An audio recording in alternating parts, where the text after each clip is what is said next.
असं आहे की गेले 3 वर्ष उद्धव बाळासाहेब ठाकरे यांचा शिवसेना पक्ष हा नाना प्रकारे फोडण्याचा, तोडण्याचा आणि संपवण्याचा प्रयत्न हा भारतीय जनता पार्टी यांच्या माध्यमातून आणि शिवसेना फुटीर गटाकडून हा सातत्याने प्रयत्न केला जातोय।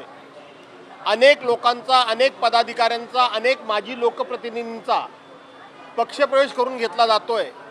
तरी सुद्धा कालचा जो शिवसेना उद्धव बाळासाहेब ठाकरे यांचा वर्धापन दिनाचा मेळावा होता, या मेळाव्यामध्ये एक जबरदस्त अशा पद्धतीचा जोश होता, उत्साह होता आणि त्याचबरोबर कोणत्याही परिस्थितीमध्ये गद्दारांना धडा शिकवायचाच अशा पद्धतीची भीष्म प्रतिज्ञा करून शिवसैनिक कालच्या मेळाव्यामध्ये उतरला होता आणि ते पाहण्याचं काम आणि त्याची माहिती घेण्याचं काम हे पलीकडच्या गटातून घेण्याचं सुरू होतं।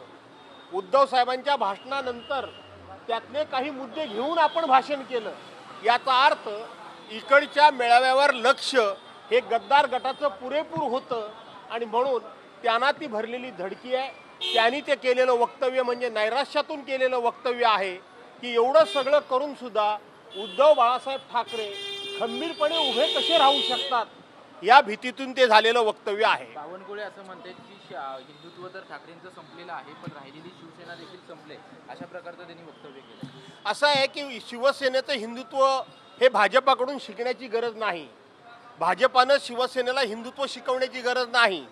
पहिली हिंदुत्वाची भूमिका मुंबईचे माजी महापौर रमेश प्रभू यांच्या निवडणुकीमध्ये 88-89 मध्ये पहिल्यांदा हिंदुत्वाचा नारा हा शिवसेनेनं दिला आणि त्याच्या मोबदल्यात शिवसेना प्रमुख मान्य बाळासाहेब ठाकरेंचं 6 वर्षाकरता मतदानाचा हक्क सुद्धा डावलला गेला होता।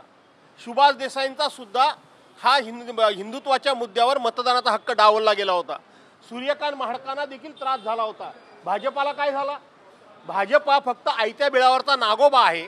त्यांनी ही संधी साधली की हिंदुत्वामुळं खूप मोठा जनाधार मिळू शकतो आणि म्हणून ओरिजिनल शिवसेनेचं हिंदुत्व चोरण्याचं काम भाजपानं केलं आणि भाजपा सत्तेवर आला। मुख्यमंत्री देखील उत्तर देत नाही, ते म्हणतात की चिल्लरपणाला मी उत्तर देत नाही, बोलणं टाळलंय त्यांनी उद्धव ठाकरेंच्या संपूर्ण भाषणावर। कालचं उद्धव साहेबांचं जे भाषण होतं त्याच्यावर विरोधकांना उत्तर द्यायला तोंडच नाही, विरोधकांच्याकडे शब्दच नाहीत आणि विरोधकांच्याकडे उद्धव साहेबांच्या टीकेला उत्तर देण्याचं धाडस नाही आणि म्हणून त्यातून पळवाट काढायची, म्हणून मी अशा गोष्टीला उत्तर देत नाही असं म्हणायचं, परंतु त्यांच्याकडे उत्तर देण्याचं धाडस नाही, त्यांना उत्तर देण्याची ताकद नाही आणि उत्तर देण्याकरता त्यांच्याकडे शब्द नाहीत, ही वस्तुस्थिती आहे।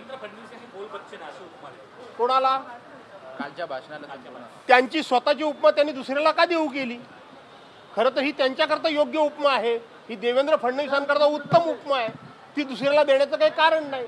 बोल बच्चनगिरी करण्यामध्ये देवेंद्र फडणवीसांचा कोणी हात धरू शकत नाही, हे उभ्या महाराष्ट्राला माहिती आहे। काल दोन्ही भाऊ एकत्र येण्याविषयी वक्तव्य मोठ्या प्रमाणात वक्तव्य करतील असं सर्वांना अपेक्षा होती, परंतु जे वक्तव्य केलं त्याने तुम्ही संतुष्ट आहात का? कारण अनेकांची इच्छा होती की काहीतरी मोठी घोषणा केली जाईल। 100% काल उद्धव साहेबांनी दोन्ही भाऊ एकत्र येण्यासंदर्भात जे सूचक अशा प्रकारचं विधान केलं त्यानं उभा महाराष्ट्र सुकावलेला आहे आणि त्याच्यात मी देखील सुकावलो आहे।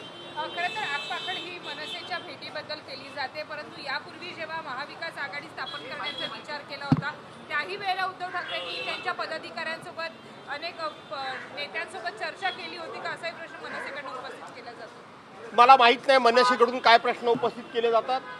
प्रत्येक ठिकाणी अशी माणसं असतात, काहींना वाटतं हे सगळं जुळावं, काहींना वाटतं हे जुळू नये, अशा गोष्टींवर वक्तव्य करायचं नसतं, अशा गोष्टींवर भाष्य करायचं नसतं।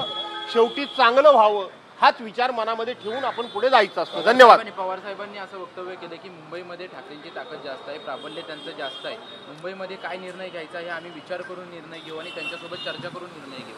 असं आहे की पवार साहेब हे नेहमी अनुभवानं, वास्तववादी आणि नेहमी सामंजस्याची भूमिका घेत असतात, नेहमी जोडण्याचं काम करतात, ते कधीही तोडण्याचं काम करत नाही आणि म्हणून त्यांच्यासारख्या मातब्बर नेत्यानं मुंबईमध्ये ठाकरेंचं वर्चस्व मान्य करणं याचाच अर्थ एक प्रकारे मुंबईमध्ये ठाकरे ब्रँड हा पूर्णपणे अबाधित आहे आणि तो अबाधित राहील, हेच त्याचं उत्तर आहे। धन्यवाद।